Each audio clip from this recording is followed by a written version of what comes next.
Isabel Báthory, noble húngara del siglo XVII, pasó a la historia como la asesina más cruel de su tiempo. Encerrada en su castillo, convirtió sus habitaciones en cámaras de tortura y su obsesión por la juventud en un ritual de sangre.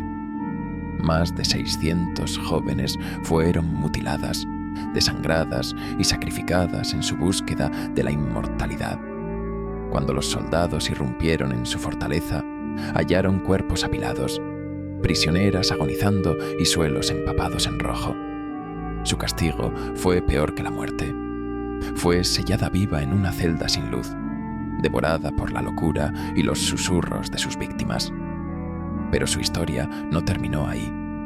Dicen que su espíritu aún recorre las ruinas y que en las noches frías, si escuchas con atención, puedes oír su último susurro: sangre. La grandeza de la casa de Báthory era innegable. Una de las familias más influyentes de Hungría, con tierras que se extendían como una sombra sobre el reino, con sangre azul corriendo por sus venas y poder que trascendía generaciones. Pero dentro de sus muros, la nobleza y el prestigio se mezclaban con la locura, la brutalidad y un linaje maldito por el exceso y la impunidad. Allí, en un ambiente donde la violencia no era solo un castigo, sino un espectáculo, nació Isabel. Desde pequeña, la oscuridad la rodeó como un sudario invisible. No era una infancia común, no hubo risas ni juegos inocentes. Las paredes de los castillos donde creció estaban impregnadas con ecos de gritos, el mármol manchado con la memoria de sangre derramada. Los sirvientes caminaban con la cabeza gacha, temerosos de ser los siguientes en sufrir la ira de sus amos. Y en medio de todo esto, Isabel observaba, aprendía, absorbía cada detalle con una frialdad perturbadora. El castigo era una costumbre. Sus familiares no solo dominaban con puño de hierro, sino que se deleitaban en ello. Su tío, un hombre de presencia imponente y alma cruel, encontraba placer en la tortura. Para él, el dolor ajeno era un arte, una forma de demostrar poder y una prueba de que el miedo era el lazo más fuerte entre un amo y su siervo. Su tía, por otro lado, era aún más aterradora. A diferencia de su esposo, ella no disfrutaba solo de la violencia física, sino también de lo oculto. Practicaba magia negra, convocaba fuerzas invisibles en las sombras y, según susurros de los sirvientes, hacía sacrificios en las profundidades de la mansión. Isabel no solo fue testigo de esto, sino que se convirtió en aprendiz. Desde los primeros años, su tía la llevó consigo en sus rituales, le enseñó los nombres de entidades prohibidas y le mostró cómo el miedo podía manipularse como un arma. Le susurraba historias sobre la sangre como un vínculo con la eternidad, sobre la vida que se podía tomar y sobre el poder que se podía extraer de la muerte. Pero no solo fueron los secretos de la magia los que moldearon su mente. Los castigos que presenciaba no eran simples azotes o golpes. Desde pequeña, vio cómo los sirvientes eran atados y marcados con hierros al rojo vivo, cómo se les obligaba a arrodillarse sobre brasas encendidas hasta que su piel se derretía, cómo algunos eran desmembrados por osar desafiar a sus amos. Lo más perturbador de todo era la forma en que Isabel miraba. No con horror, no con compasión, sino con una fascinación helada, con la mirada de alguien que estaba aprendiendo. Los primeros signos de su naturaleza surgieron pronto. No lloraba cuando veía sufrimiento. No se inmutaba cuando los sirvientes eran arrastrados para recibir su castigo. Cuando tenía 10 años, un sirviente la hizo enfadar por un error insignificante. En lugar de ir a quejarse con su madre o su nodriza, Isabel actuó por cuenta propia. En la cocina del castillo, tomó un cuchillo y lo deslizó por la piel del joven con una precisión escalofriante. No cortó en un arrebato de ira, No golpeó con furia infantil, lo hizo despacio. Observó cómo la carne se separaba, cómo la sangre brotaba en gotas gruesas y densas, y sonrió. Fue la primera vez, pero no la última. Desde pequeña también sufrió episodios extraños, ataques que la dejaban tendida en el suelo, convulsionando, los ojos en blanco y la boca murmurando palabras sin sentido. A veces despertaba llorando, con la piel fría y las manos temblorosas. Decía que había visto sombras, que había oído voces que le susurraban en la oscuridad. Su familia no le dio importancia. No creían en enfermedades mentales, creían en maldiciones. Un sacerdote fue llamado para verla. La observó durante días, analizó sus episodios y al final dictó su veredicto. La pequeña Isabel tiene una conexión con lo que no podemos ver. Algunos dijeron que era epilepsia, otros que era el precio de la sangre de su linaje. Pero Isabel nunca intentó resistirlo. No le temía a las voces, no rechazaba las sombras. Con el tiempo, aprendió a escucharlas, a entenderlas. Cuando cumplió 10 años, un astrólogo de la corte fue traído para leer su destino. La hizo sentarse frente a él, mientras trazaba símbolos en un pergamino antiguo. El hombre la miró, con el ceño fruncido y los labios apretados. Algo en la niña lo inquietó. Algo en sus ojos, en su serenidad antinatural. «Tu nombre no será olvidado», murmuró. «¿Seré una reina?», preguntó Isabel.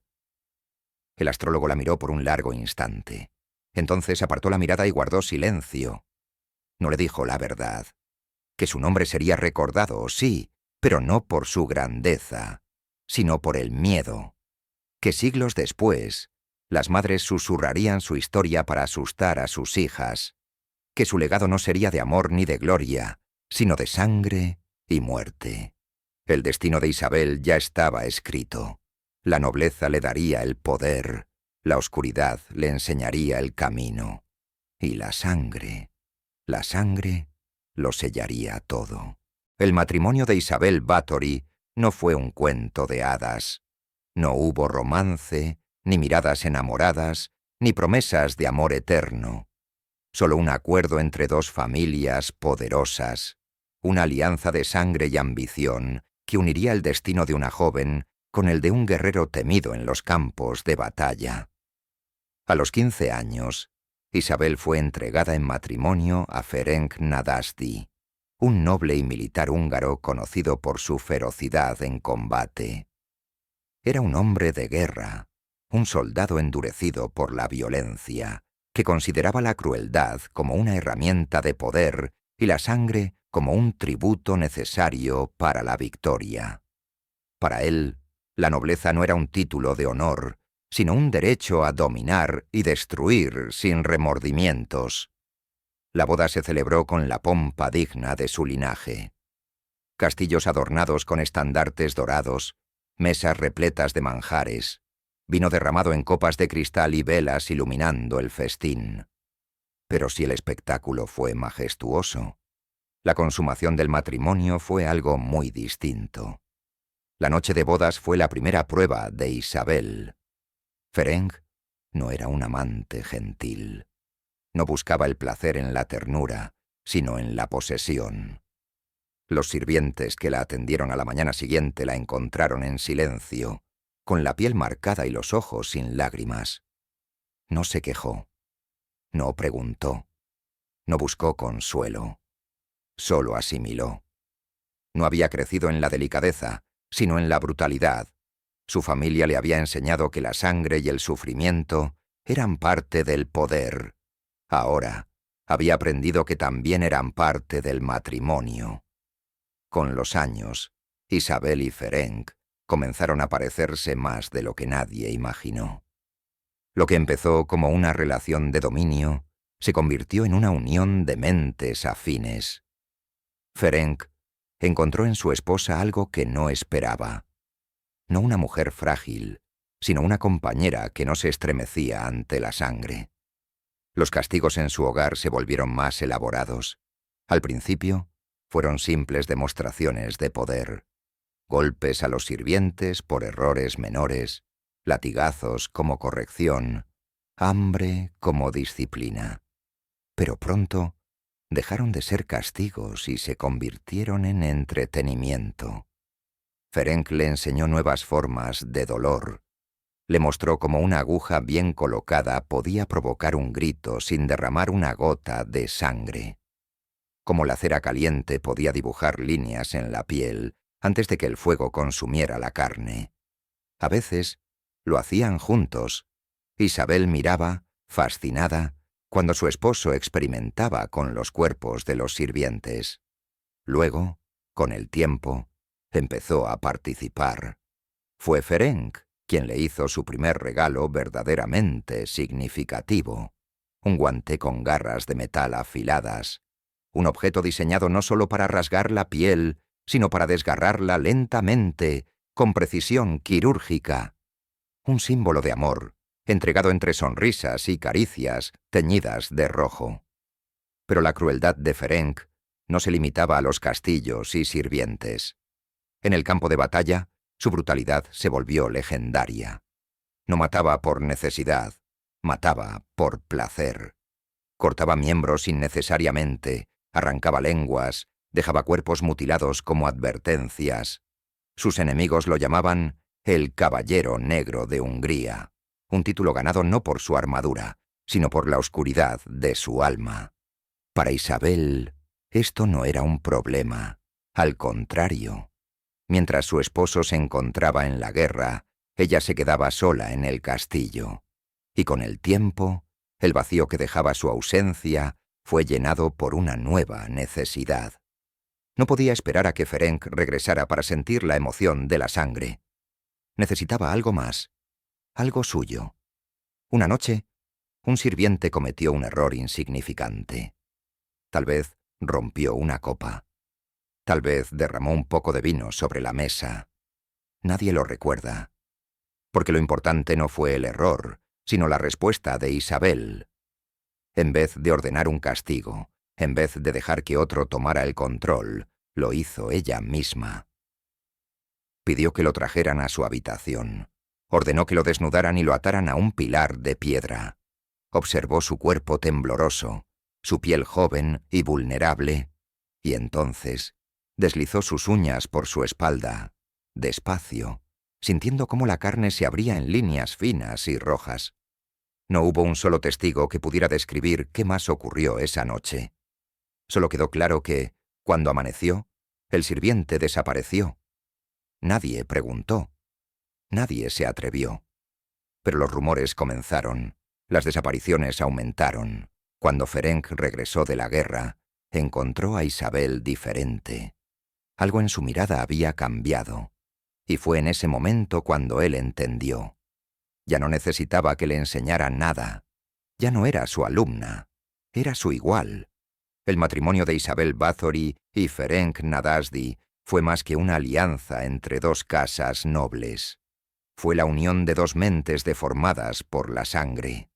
Dos almas condenadas a descender juntas en un abismo de dolor y crueldad. Lo que Isabel había aprendido hasta entonces solo era el principio. Lo peor estaba por venir. Con la muerte de Ferenc Nadasdy en 1604, Isabel Bathory quedó completamente libre. Ya no había límites, ya no había nadie que la retuviera, ya no tenía que compartir su placer con nadie. Su esposo le había dejado riquezas, tierras y poder absoluto sobre el castillo de Sechte, un lugar que pronto se convertiría en un mausoleo de horror. Ahora, la condesa podía entregarse por completo a sus más oscuros impulsos. Pero la crueldad de Isabel no surgió de la nada. Fue una espiral lenta y meticulosa, una progresión de sadismo que aumentaba con cada víctima. Si en el pasado había disfrutado observar el dolor, ahora quería ser quien lo infligiera con sus propias manos. Las desapariciones de sirvientas comenzaron a ser más frecuentes. Al principio, nadie se alarmó. Las jóvenes que trabajaban en los castillos a menudo escapaban o morían de enfermedades. Pero pronto, el patrón se volvió demasiado evidente. Demasiadas chicas entraban y muy pocas salían, y las que lograban escapar jamás volvían a ser las mismas. Al principio Isabel se contentaba con castigos comunes, azotes, mutilaciones, quemaduras, pero la violencia ya no la saciaba. Pronto comenzó a experimentar. Descubrió que el sufrimiento podía prolongarse, que un cuerpo podía aguantar mucho más de lo que cualquiera imaginaba, que el dolor podía ser administrado en dosis, como si fuera un elixir, dejando a la víctima al borde de la muerte sin permitirle el descanso final. Las torturas se volvieron refinadas, casi científicas. Ataba a las sirvientas desnudas en pleno invierno, vertiendo agua helada sobre sus cuerpos hasta que se congelaban. Observaba, fascinada, cómo sus labios se tornaban azules, cómo sus párpados pesaban antes de cerrarse para siempre. En otras ocasiones, las obligaba a comerse trozos de su propia carne. O les introducía agujas bajo las uñas y disfrutaba viéndolas retorcerse. Pero todo esto aún era un simple preludio. Isabel aún no había encontrado el verdadero secreto de la juventud. Hasta que ocurrió el primer accidente. Una noche, golpeó brutalmente a una sirvienta por un error insignificante. La sangre de la joven salpicó su piel blanca. Isabel la miró, y en ese instante una idea se formó en su mente. ¿Y si la sangre tenía un poder oculto? ¿Y si podía hacerla joven para siempre? Fue entonces cuando la tortura se transformó en algo más. Un ritual. La condesa no se limitó a la tortura. La sangre comenzó a usarse de formas más prácticas. Ordenó llenar tinas con el líquido escarlata de sus víctimas y se sumergió en ellas, convencida de que absorbería su juventud. Se dice que frotaba su piel con la sangre fresca, como si fuese un elixir prohibido, y que en los espejos oscuros de su castillo se veía a sí misma más joven después de cada baño. Pero Isabel no solo se bañaba en sangre. Algunas versiones afirman que también la bebía. Los sirvientes que la rodeaban veían los restos de los cuerpos apilándose. Nadie hablaba, nadie preguntaba. El miedo había sellado sus bocas. Sabían que, si intentaban escapar o contar lo que habían visto, terminarían exactamente como las otras. Los aldeanos empezaron a susurrar. Las desapariciones eran demasiadas. Los gritos en la noche no podían ignorarse. Pero Isabel era una noble. Nadie se atrevía a acusarla. Nadie osaba enfrentarla. Sin embargo, su sed de sangre seguía creciendo, hasta que cometió el error que marcaría su destino. Durante años Isabel solo había matado a sirvientas y campesinas, jóvenes sin apellido, sin familia poderosa que preguntara por ellas. Pero el tiempo pasó, y el efecto de la sangre parecía desvanecerse. Cada vez necesitaba más. Decidió entonces ampliar su selección. Mandó traer jóvenes de familias nobles, prometiéndoles trabajo en el castillo, ofreciéndoles educación, diciendo que podrían convertirse en damas de compañía. Las muchachas llegaron, encantadas con la idea de servir a la condesa, pero nunca volvieron. El escándalo no tardó en explotar. Una campesina podía desaparecer sin dejar rastro, pero una joven noble, no. Las cartas de los padres comenzaron a llegar. Los rumores cruzaron las murallas, y finalmente, el rey Matías II de Hungría ya no pudo ignorar lo que ocurría. En 1610, soldados irrumpieron en el castillo de Sechte. Lo que encontraron dentro fue una escena sacada del infierno. Habitaciones enteras cubiertas de sangre seca, cuerpos mutilados apilados en las cámaras subterráneas, jóvenes prisioneras al borde de la muerte, con la piel desgarrada y los huesos fracturados. La obra de Isabel Báthory había llegado a su clímax, y con ello, su reinado de terror estaba a punto de terminar. El castillo que había sido su santuario se convirtió en su prisión. Las paredes que habían ocultado sus horrores ahora serían testigos de su caída. El mundo finalmente había descubierto lo que Isabel había hecho. Y pronto, la condesa sangrienta enfrentaría su destino. El reinado de Isabel Bathory estuvo marcado por el silencio. Las puertas de su castillo estaban cerradas al mundo exterior, y los muros de piedra escondían las peores atrocidades jamás imaginadas. Durante años, el miedo la protegió, el poder la blindó, la nobleza la mantuvo intocable. Pero incluso el más temido de los monstruos comete errores, y cuando cruzó la línea, la misma sociedad que la encumbró fue la que finalmente la condenó. Al principio, las desapariciones de sirvientas y campesinas no alarmaron a nadie. No eran mujeres importantes. La nobleza tenía derechos sobre la vida y la muerte de sus súbditos, y castigos brutales eran comunes en los castillos de Europa del Este. Pero cuando jóvenes de familias aristocráticas comenzaron a desaparecer, la impunidad de Isabel llegó a su fin. Los rumores sobre la condesa sangrienta ya no eran meras historias de los aldeanos. Las familias de las muchachas nobles exigieron respuestas. ¿Por qué sus hijas nunca enviaban cartas? ¿Por qué las doncellas que entraban al castillo nunca regresaban? Algunas de las jóvenes desaparecidas eran hijas de aliados del rey Matías II. Cuando las cartas de los padres llegaron a la corte, la paciencia del monarca se agotó. Un sacerdote, alarmado por las historias que llegaban hasta su iglesia, se atrevió a escribir un informe detallando los horrores que ocurrían en Sechte. Describió las desapariciones, los gritos en la noche, los cadáveres que aparecían mutilados en los bosques cercanos.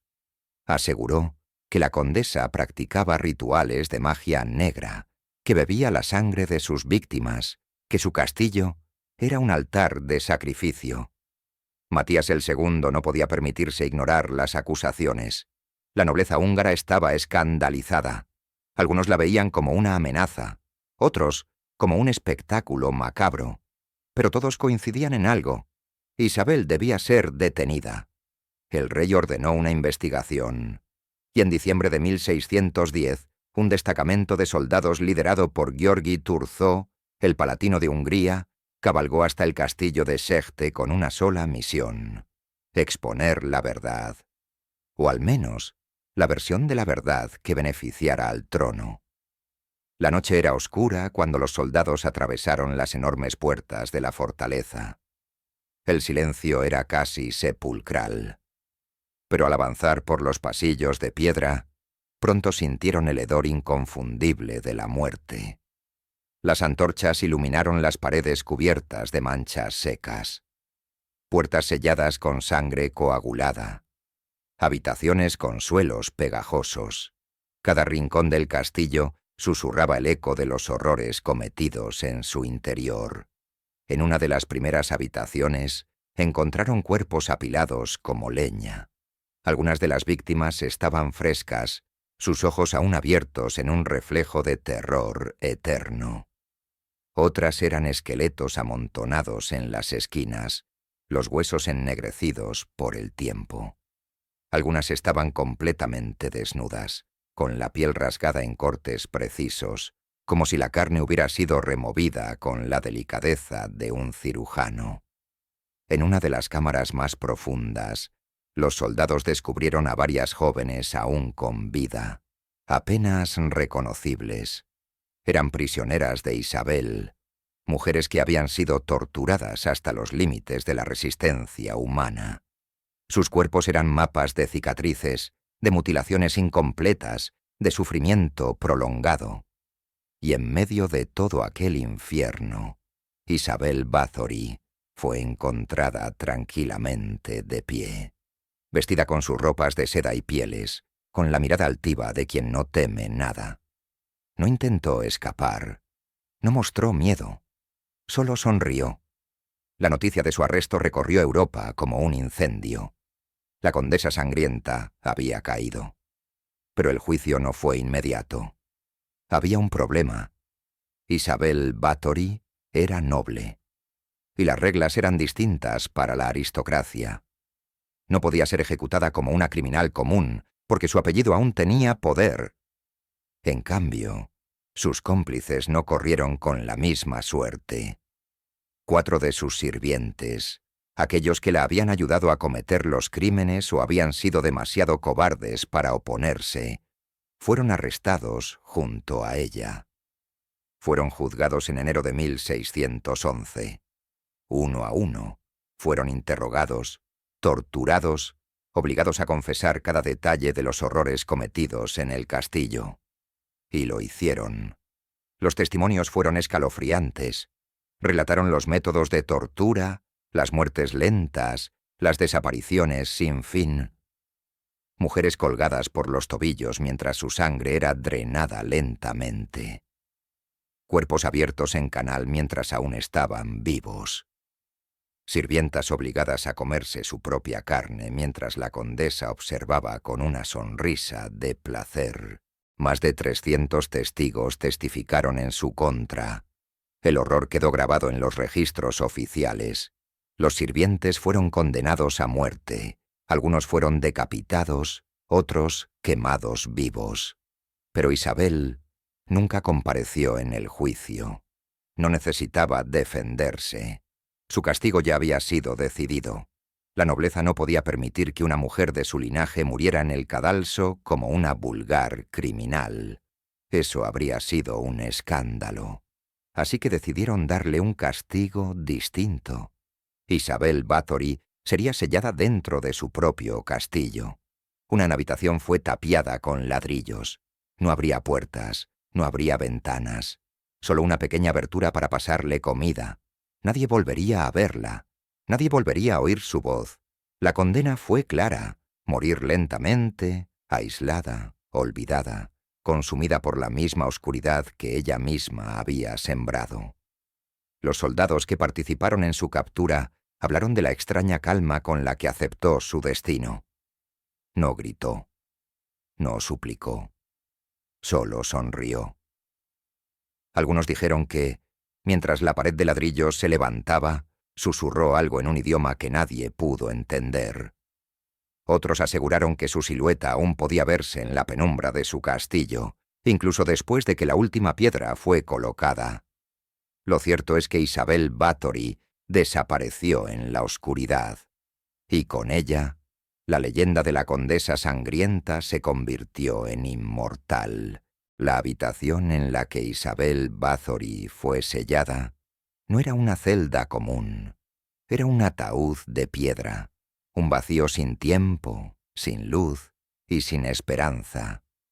Cuando los obreros colocaron la última piedra y tapiaron la única salida, la condesa quedó atrapada en un mundo donde el aire se hacía denso, donde el silencio era tan profundo que podía escuchar el latido de su propio corazón, y donde la única compañía que tenía eran los ecos de su propia mente. Al principio, no sintió miedo. Creía que aún tenía poder. No podía ser ejecutada, no podían tocarla, no podían humillarla públicamente. Era nobleza, era una Bathory. Aún pensaba que encontraría una salida, que con el tiempo sus aliados la liberarían, que su linaje era demasiado fuerte para ser olvidado. Pero conforme los días se convirtieron en semanas y las semanas en meses, la verdad se fue abriendo paso lentamente. Nadie venía por ella, nadie enviaba cartas, nadie pronunciaba su nombre. El mundo estaba decidido a borrarla de la historia. El castillo de Sechte se volvió un mausoleo. Las habitaciones donde antes resonaban los gritos de sus víctimas ahora estaban vacías. Los pasillos que una vez se llenaban de actividad ahora solo conocían el polvo. El aire mismo parecía impregnado con la memoria del horror. Algunos sirvientes se quedaron por miedo. Otros huyeron, incapaces de soportar la presencia de un castillo maldito. Los aldeanos evitaban acercarse a la fortaleza. Decían que las noches eran diferentes desde que Isabel había sido encerrada, que el castillo ya no estaba en silencio, que se escuchaban susurros saliendo de las piedras, como si las paredes guardaran los gritos de las almas que murieron allí. Y dentro de su prisión de piedra, Isabel comenzó a caer en la locura. El pequeño orificio por el que los guardias le pasaban comida era su único vínculo con el mundo exterior. Una bandeja de pan y agua, nada más. No había banquetes, ni copas de vino, ni sirvientes para atenderla. La condesa, que una vez se bañó en la sangre de jóvenes doncellas, ahora era poco más que una sombra marchita, abandonada en la penumbra. Y entonces ocurrió lo inevitable. El espejo la traicionó. Al principio su reflejo era el mismo de siempre, su rostro blanco, sus labios marcados por la sombra de su arrogancia. Pero con cada día que pasaba, la imagen cambió. Primero, aparecieron las arrugas en su piel. Después, sus labios se secaron y perdieron el color. Luego, sus ojos comenzaron a hundirse en su propio rostro, como si la oscuridad de su celda estuviera absorbiéndola lentamente. El horror que había infligido por años finalmente se reflejaba en su propio cuerpo. Miraba su reflejo y veía una anciana consumida, una mujer que ya no tenía la sangre que tanto deseaba, y cuando ya no pudo soportarlo, destruyó el espejo. El vidrio estalló en fragmentos afilados, y en los reflejos distorsionados, Isabel vio algo que la hizo retroceder. No era su imagen, era la de sus víctimas. Sus ojos, sus bocas deformadas en gritos silenciosos, sus cuerpos despedazados reflejándose en cada astilla rota. La condesa cayó al suelo, y por primera vez en su vida sintió terror. Las noches en la celda eran interminables. La oscuridad absoluta distorsionaba el tiempo. No sabía si dormía o despertaba, no sabía cuánto tiempo llevaba allí dentro. Pero lo peor no fue el aislamiento. Lo peor fue cuando comenzó a escuchar las voces. Al principio eran murmullos, apenas un roce en los bordes de su conciencia. Luego se volvieron más claras. Eran ellas, las niñas, las mujeres que había asesinado, las que murieron suplicando por sus vidas, las que ella había visto desangrarse sin emoción alguna. ¿Por qué lo hiciste?, susurraban desde la oscuridad. ¿No somos lo suficientemente bellas para ti ahora? ¿Nos extrañas? Isabel trató de ignorarlas, pero las voces se hacían más persistentes. Cuando cerraba los ojos, sentía que alguien la observaba en la penumbra. Cuando tocaba las paredes, parecían palpitar bajo sus dedos, como si la piedra misma estuviera viva. Y una noche sintió algo aún peor, unas manos frías, dedos invisibles deslizándose por su cuello. Estaban allí, habían venido por ella, y finalmente Isabel Bathory entendió lo que era el miedo. 4 años pasaron. 4 años de encierro, de desesperación, de aislamiento absoluto. Para 1614, Isabel Bathory ya no era la mujer altiva que había sido. Los guardias que llevaban la comida dejaron de escuchar su voz. Dejó de responder, dejó de moverse. La encontraron tendida en el suelo de piedra, con la piel pálida y los ojos abiertos, fijos en el techo como si hubiera visto algo que la había paralizado en el último instante de su vida. Murió en la misma oscuridad que había creado. Nadie lloró su muerte. No hubo funeral. Solo el silencio de un castillo que nunca volvió a ser el mismo. Con su muerte, Isabel Bathory se convirtió en leyenda. Pero su historia no terminó ahí. Los aldeanos decían que su espíritu nunca abandonó el castillo, que en las noches más frías aún podían escuchar susurros en las paredes, como si las almas de sus víctimas nunca la hubieran dejado descansar. Siglos después, los turistas que visitan las ruinas de Sechte siguen sintiendo escalofríos inexplicables. Algunos aseguran haber visto sombras moverse en los pasillos en ruinas, figuras femeninas con la piel pálida y los ojos vacíos. Y algunos afirman que, si te quedas en silencio en la oscuridad del castillo, puedes escuchar la voz de la condesa, susurrando una última palabra en la brisa helada de la noche.